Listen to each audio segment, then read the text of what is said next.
Okay, anyway, what's up? Not much. I wanted to try my best to steelman a little bit of Elon and George's take here because I think there can be an argument made for a rewrite, but I Wait, wait, wait, wait, don't wait, think wait. either of them made it. Yeah, I want to be ultra clear here, okay?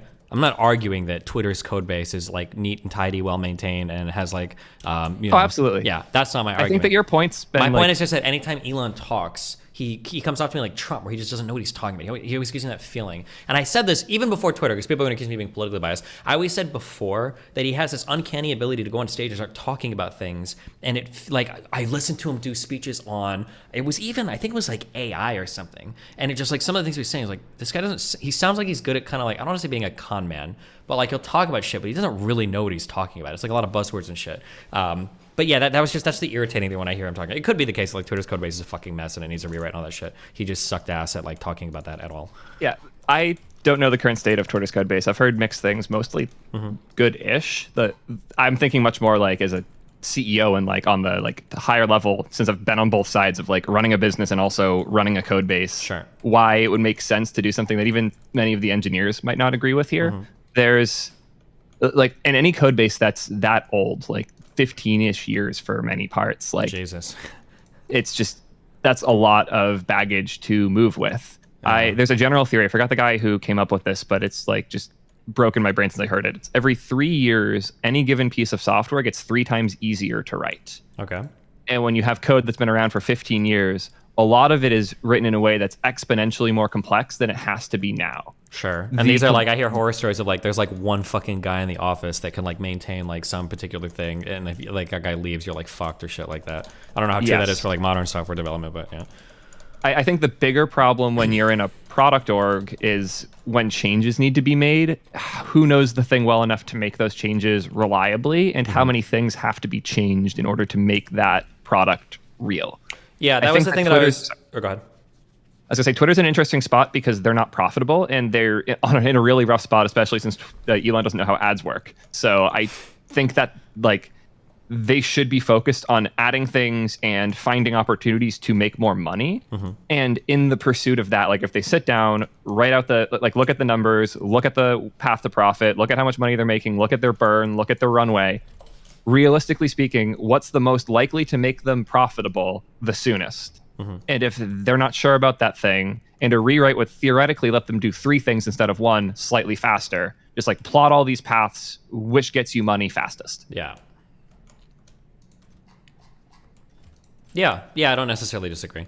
Like if there were features that I could like, if I could rewrite a huge chunk of my website in order to like in the future support like 2 chat rooms, or if I could like rewrite a small part that allows me to support like tier 6, 7, and 8 subs, I'd probably opt for the smaller part quicker because there's a quicker path to monetization there, and then we work on the other stuff later. Especially if I was like bleeding cash or something and I needed some right. Exactly. And this is why the view count thing is the stupidest fucking circle around like bullshit. Why did they put any time into that? Like they're burning money and they're like rebuilding half their infra so they can put an arbitrary number so Elon feels better when he goes to bed at night. Like that's all view count is. It's like an ego stroke because he was jealous when he looked at other platforms and how well things are doing on those. He just wanted a number to point at so he could feel better. This is spiteful, so I'm trying not to buy into this, but I saw a really funny tweet. I don't know how true this is, but it's the idea that basically like every new feature from Twitter is coming from some like ass pain that like Elon had in the past. So like I saw somebody link something where it was like when Apple was shitting on him, it was like the next day he was like, we're going to remove like the, written on iPhone shit, like stuff like that, basically, that a lot of the features are being added or removed based on stuff that's like personally frustrating him. If that's true, that's pretty funny, but yeah. Almost certainly to an extent. I like the way that they've changed safety stuff in particular around like parody accounts and shit's clearly a direct response to him being bullied and feeling insecure. Sure. My So Yeah, I would think say sorry. that rewrites, probably in the way that Elon means it, probably not a good idea. Facebook actually rewrote their entire website semi-recently. And when I say rewrite, I had a great don't chat with the guy who mean- did that like 2 weeks ago at a React event in the city that I was speaking at. Yeah, so when I say that, that doesn't mean literally like start from scratch. Yeah. That is hoist the old website on stilts and then start removing the stilts and replacing them with, better things over time. because it never makes sense to actually rewrite everything from scratch. There's a lot of built-up knowledge and history, and there's reasons why things are written a certain way. It's a huge endeavor to just rewrite things and then hope that you get things correct, and then also hope that you don't have to like rebuild a bunch of crap that used to be there. Generally agree. Facebook in particular is a weird case because they did actually fully rewrite the like user interface front end. Like the whole front end from the ground up was rewritten from scratch, and you had the old site or the new site, and everything in it was the new site. No, that's not true. Ooh. Damn. It was. They like blew out the entire HTML like crazy. You can still go to you can still go to screens on Facebook.com and it'll render in a very weird way. It's because it's using the old stack.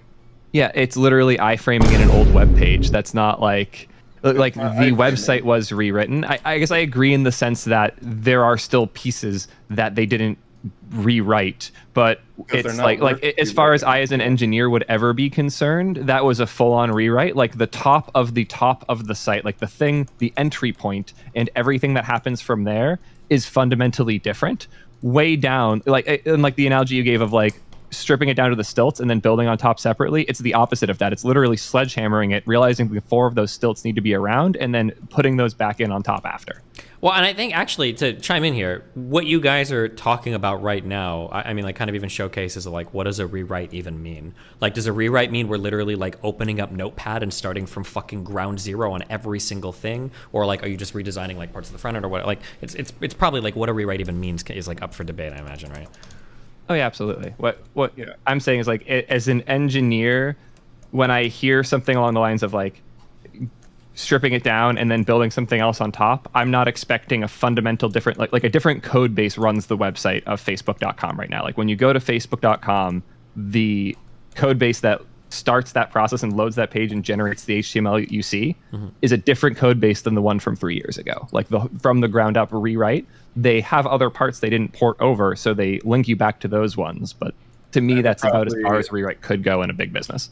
I would probably estimate that maybe 30% is new.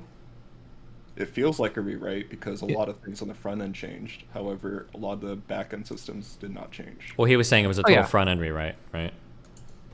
Well, if we're talking about a rewrite in terms of Elon's rewrite, it wasn't at all. I don't know what type of his would probably just be back end. I don't think he cares about the state of the front end by the sounds of the convo that we had. Maybe, I don't know. It sounds like he was very complaining about all the UI in the mobile app and stuff. But anyway, want to go back in a bit on the way to approach this, right, is never to just throw out everything and then like assume amnesia and then write stuff from scratch. It'll never work. And the point earlier about like, oh, you'll always have some guy that just has esoteric knowledge, and if you lose them, then you're just fucked. That's just a common fact, and it's just a fact. It's always going to happen, whether you rewrite or not. Well, but there's probably going to be a big difference between like, I imagine like there's some, you know, like piece of code that some guy had written and like he's like the most familiar with it, versus there's something written in some language that's like super deprecated or nobody even uses it anymore, and there's some guy that's like 57 years old and he's the only one that can. Right? I imagine there's a difference between those two things. No. Not really. I wouldn't. You really don't think so? They're like, well, fuck, you guys are. Never mind, you more than I have. Once you get to a certain point, like programming languages are very much the same. Like it's not very hard for me to go read a program in a completely different language I don't know. Generally speaking, they flow in very similar ways. So like the logic behind it is the thing that's actually like where you need the knowledge about, and you're just going to be writing new logic, and then you're going to hope that you document it correctly, which you're never going to do. I think the bigger problem's like a step higher. It's not like the actual lines of code, and I feel like so much of the conversation became about the lines of code that was incredibly frustrating to me. It's thinking about the relationship between services, like the dimensions of the systems you're building. Code is one dimension, and it's the most boring one. There is like, where are these systems deployed? Where do they get data from? How do they communicate? What happens when one goes down? How do you distribute across the world? How do you replicate the data? Like these questions are not many lines of code, but end up being the place where so much of the complexity lives. And if you can take advantage of modern practice and systems, things like serverless architecture, and just trim massive chunks, like whole dimensions off of your infra and off of the complexity you're dealing with, you're able to move faster. And if you're not sure if your business can be profitable or not, and it takes you 2 years to try a different model out, or you could spend half a year to get to a place where you can try different things every 3 months, you should probably do that. But it depends a lot about where you are and being realistic on what gets you to where you want to be. Wow. You know, maybe you wouldn't have such a knowledge gap if you didn't fire most of the people. Did he fire a lot of people that were developers? I don't even know how many of like who got. Yeah.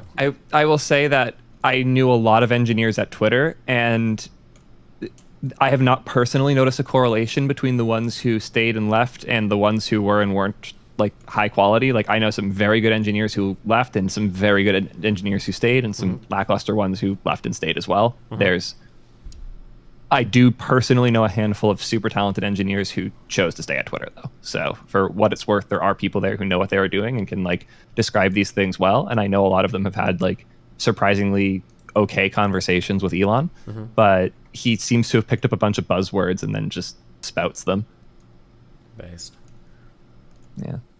All right. Bye. Remember to hit that like and subscribe, and don't forget the notification bell so that my videos show up right in your feed.